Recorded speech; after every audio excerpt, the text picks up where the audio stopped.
Yo les gars, aujourd'hui on se retrouve pour un classement des 12 chevaliers d'or par puissance. Pour ce classement, je prends en compte que les 12 premiers chevaliers d'or de la saga originale de Kurumada.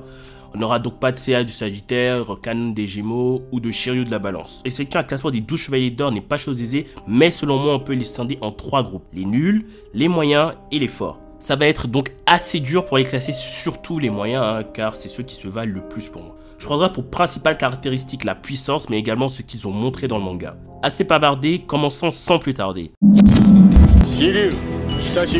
Cancerus no Death Mask. Bon, autant mon classement fera sûrement débat pour les prochaines places, mais je pense que cette place ne sera absolument pas remise en question. Masque de mort est le chevalier d'or du cancer. La raison pour laquelle je le mets à la dernière place est déjà qu'il ne possède qu'une seule technique, hein, le Seikishiki Mekaiha, ou Parlez Bagdadais. Cette technique t'envoie dans le monde des morts, mais gros problème, suffit de faire brûler fort ton cosmos ou vaincre Masque de mort pour revenir. Paye ta technique. Et surtout comparé à son homologue Manigoldo, il fait vraiment pas de figure, donc 12e place pour Masque de mort.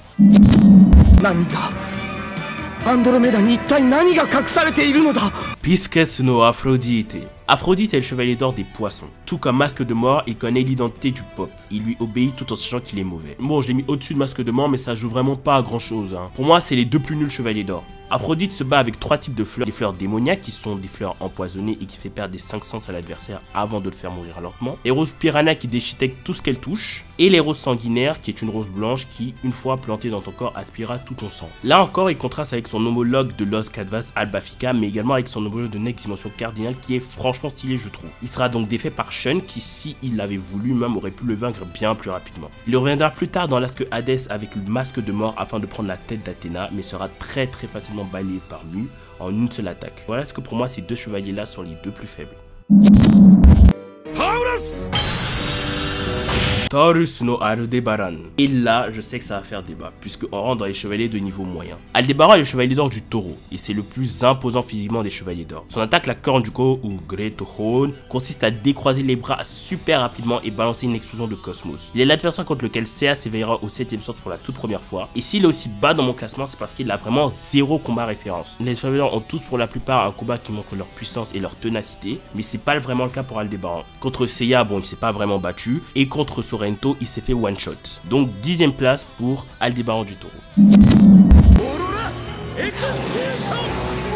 Akieras no Kamiu. Kamiu est le chevalier d'or du Verseau et également le maître du chevalier de bronze du signe Hyoga. C'est un chevalier des glaces et de ce fait il a donc une façon de se battre et d'utiliser son cosmos très différente des autres. En effet, les chevaliers des glaces se battent en ralentissant les mouvements autour des atomes contrairement aux autres qui les font exploser. Bon, en tant qu'élève en première année de physique, il est sûr que cet aspect m'intéresse, hein. En effet, il est sûr qu'en ralentissant les atomes, on obtient du froid. Cela est dû à l'absence de chaleur. Cela signifie que les chevaliers faisant exploser leur cosmos accélèrent le mouvement des particules des atomes jusqu'à les faire exploser.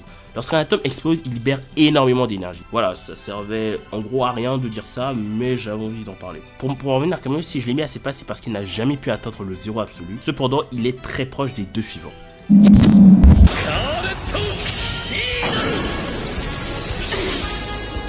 Scorpion no Milo. Bon, le scorpion, c'est mon signe.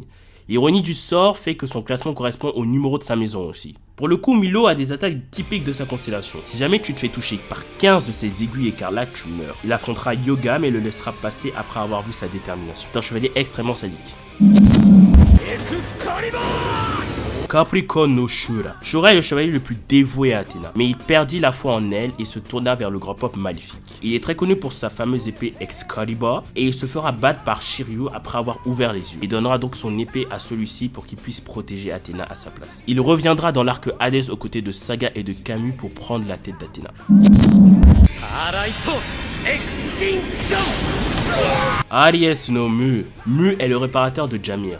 Au début, il apparaît uniquement dans cette fonction et ce n'est que bien plus tard qu'on comprend qu'il est en fait le chevalier d'or du bélier. Il est chargé de la protection de la première maison. Il a été entraîné par Shion, ancien grand pop assassiné par Saga. Pour moi, c'est le plus fort des chevaliers que je dis de type moyen. Il a des capacités psychokinésie et celle de réparer les armures. De plus, ses attaques sont vraiment stylées et vraiment efficaces. Je pense notamment à la mort d'une étoile ou au mur de cristal qui sont des attaques vraiment efficaces contre certains types d'adversaires.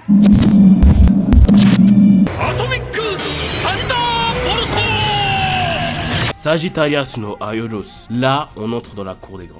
Aiolos est le chevalier du Sagittaire qui a sauvé Athéna avant que Saga ne la tue. Il est le frère d'Aiolia, chevalier d'or du Lion. S'il n'est pas plus haut dans ce classement, c'est parce qu'on n'a jamais vraiment vu se battre. C'est vrai qu'on a vu son attaque Atomiko Sanda Boruto, et on n'a pas encore une fois ici de combat référence, mais on sait que Aiolos était vraiment un puissant chevalier. Il prêtera plusieurs fois son armure à Seiya lors des combats importants afin de protéger la déesse Athéna. Il apparaîtra à la fin de l'arc Hades Inferno afin de pouvoir utiliser la flèche du Sagittaire pour détruire le mur de l'orientation et permettre au chevalier de bronze de rejoindre Elysion.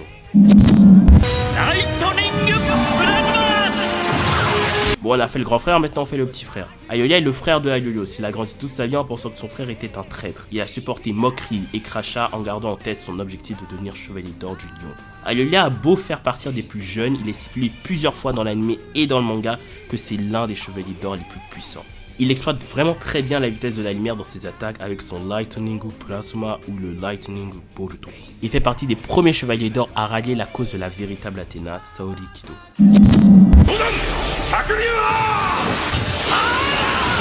Laibra no Doko. Doko, chevalier d'or de la balance mais également maître du chevalier du dragon Shiryu. Il est survivant de la précédente guerre sainte aux côtés de Shion. Il a donc 261 ans. Il a été doté par Athéna du pouvoir de Mésopotaminos qui le fait vieillir en apparence mais garde son corps presque intact. Je l'ai décidé de le mettre 3ème pour la puissance de son cosmos et sa fameuse attaque des 100 dragons de Rosanne.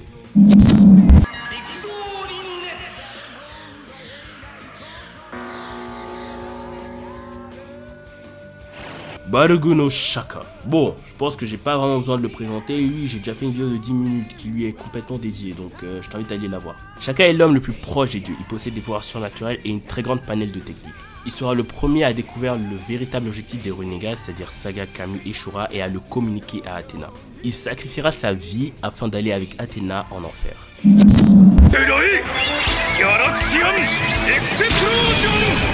Gemini no Saga est donc le plus puissant des chevaliers d'or selon moi, et Saga, le chevalier d'or des Gémeaux. Saga a usurpé la véritable identité du peuple il y a 13 ans en tuant celui-ci, et en se faisant passer pour lui. Il sera démasqué par Aiolos quand il tentera de tuer Athéna. Il enverra donc le chevalier d'or du Capricorne Shura à sa poursuite afin de le tuer.